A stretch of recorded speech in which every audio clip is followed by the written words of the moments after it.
Chapter 7. A Safe Place. Jack! Jack, are you awake? Said Annie. Jack blinked a few times. What? He asked groggily. It was dark and the night was still. The rain had stopped. The water was calm. Branches and boards gently bumped against the roof raft. Look at the castle, said Annie. What castle? Said Rose. What castle? Echoed Jack. In a daze, he looked around at the darkness. Over there, said Annie. A full moon peeked out from the clouds. Moonlight shone on castle towers rising above the water. Oh, man, said Jack, is that a real castle?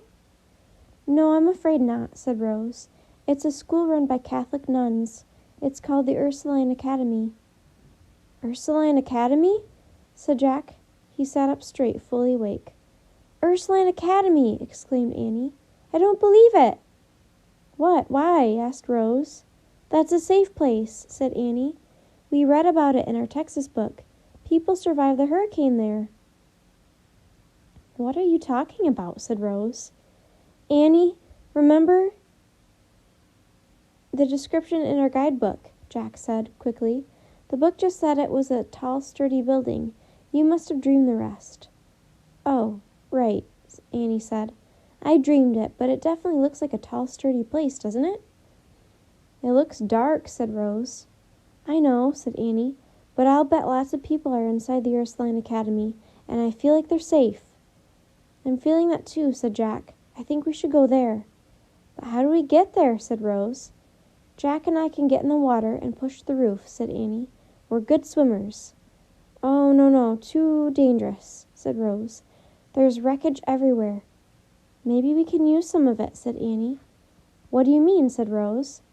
We could try to find something to use as paddles, said Annie. Good idea, said Jack.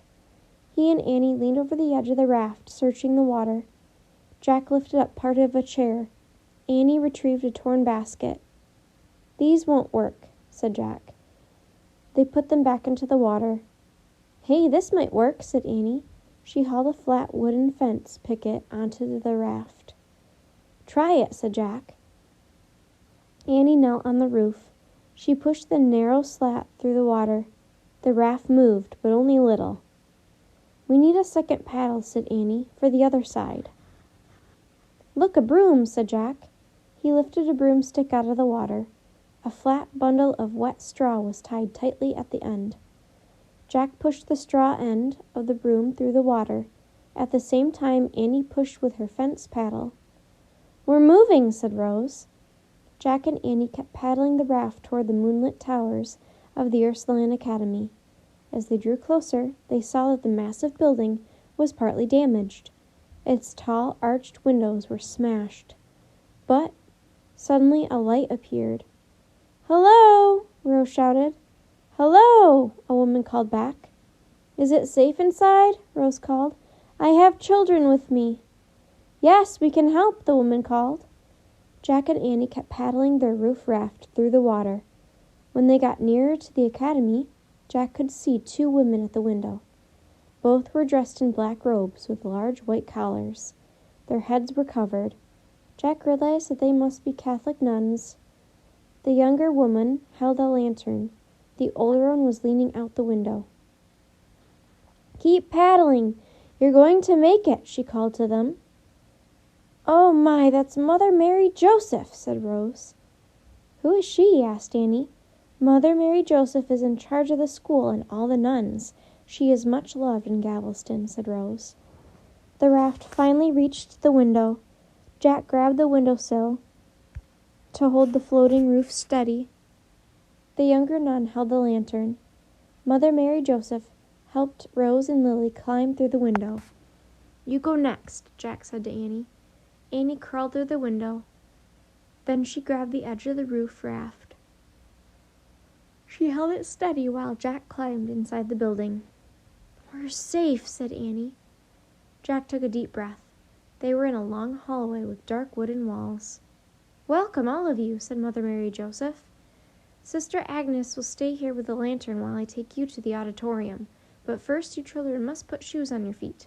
Our hallway is littered with broken glass." The nun reached into a bag and pulled out 2 pairs of shoes. They were both black lace-ups. Jack and Annie each took a pair and put them on. Jack's shoes were too long and too narrow. They looked silly on him. Rose laughed. It was good to hear her laugh, Jack thought. He laughed with her. "At least they'll protect your feet," Rose said. "Come," said Mother Mary Joseph. As he walked down the hallway, every step in the tight shoes was painful for Jack. Mother Mary Joseph led them into an auditorium. The huge room was filled with hundreds of people. Oil lamps cast shadows on men, women, and children. Everyone looked weary. Their clothes were torn and wet. "Oh, so many people," said Rose. "Yes," said Sister Mary Joseph. "They're from every walk of life, rich, poor, black, white, young, and old. Some have lost members of their families. Many have wounds or broken bones. All of them are refugees from the storm."